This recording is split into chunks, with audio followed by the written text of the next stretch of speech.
السلام علیکم۔ Be B C London سے اردو نشریات کے ساتھ میں آپ کی خدمت میں حاضر ہوں۔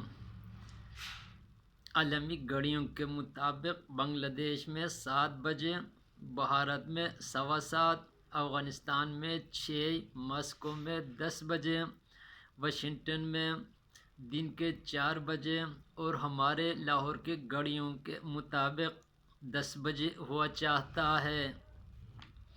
سب سے پہلے خبروں کی ہیڈ لائن۔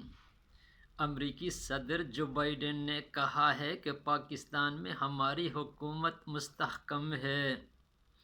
ہمارے نمن نگاروں کو خصوصی انٹرویو دیتے ہوئے کہا ہے کہ پاکستان معاشی حالات سے دوچار ہو چکا ہے۔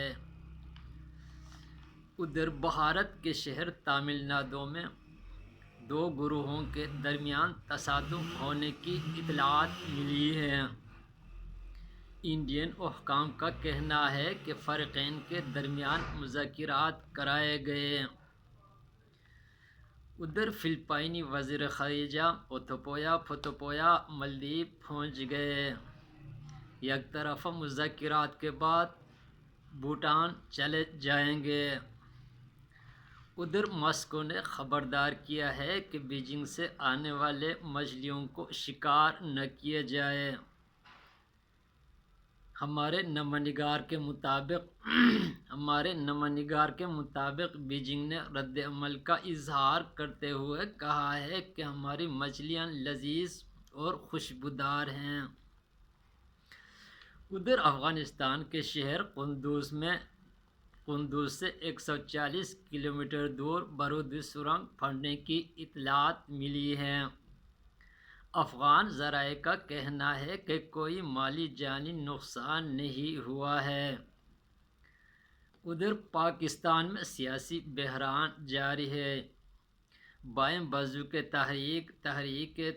تحریک انصاف کے چیئرمین عمران خان نے کہا ہے کہ فی الفور الیکشن کرایا جائے، تاہم پی ڈی ایم کے سربراہ مولانا فضل الرحمان کوئی تسلی بخش جواب دینے سے گریز کیا ہے۔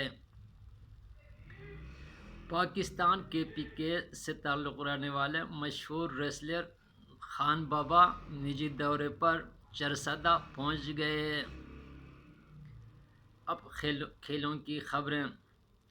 پاکستان اور نیوزی لینڈ کے درمیان دوسرا ون ڈے کل کھیلا جائے گا۔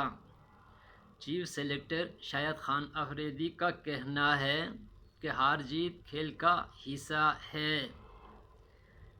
آسٹریلیا اور افریقہ کے درمیان جاری سیریز کے متعلق کوئی اطلاعات موصول نہیں ہوئی ہیں تاکہ ہمارا نامہ نگار وہاں موجود نہیں تھا۔ عالمی رینکنگ